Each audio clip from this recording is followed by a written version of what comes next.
Les différents plans d'un permis de construire.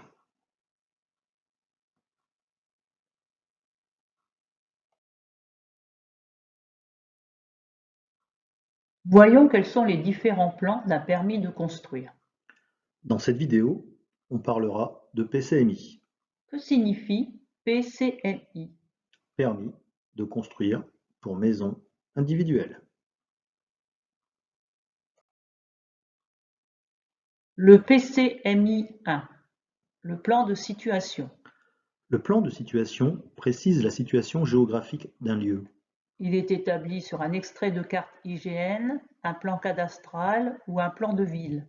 L'échelle du plan est généralement comprise entre le 1/5000e et 1/250000e. Le PCMI2, le plan de masse. Le plan de masse montre une vue d'ensemble du projet, inclut les limites de propriété, les accès et les structures environnantes. Pour un projet de construction, il indique aussi les connexions aux divers réseaux, eau, électricité, communication.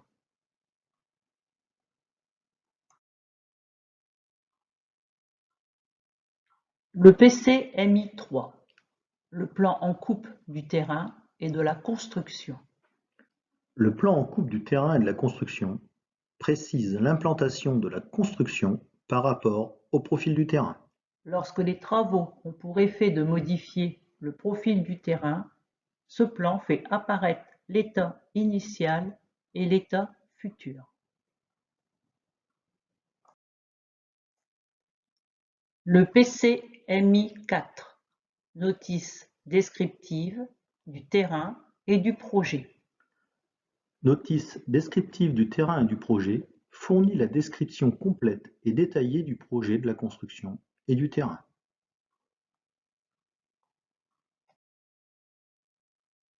Le PCMI5, un plan des façades et des toitures.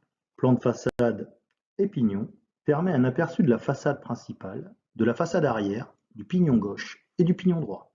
Plan des toitures donne un aperçu de la toiture ainsi que des divers éléments la constituant, conduit de fumée, châssis de toit, pente. Le PCMI6, l'insertion du projet de construction dans son environnement. Insertion paysagère montre un aperçu du projet dans son environnement.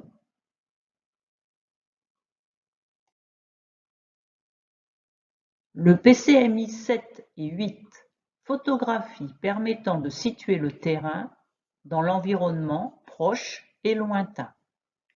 Photographie proche et de loin permet de situer le terrain dans son environnement proche et lointain.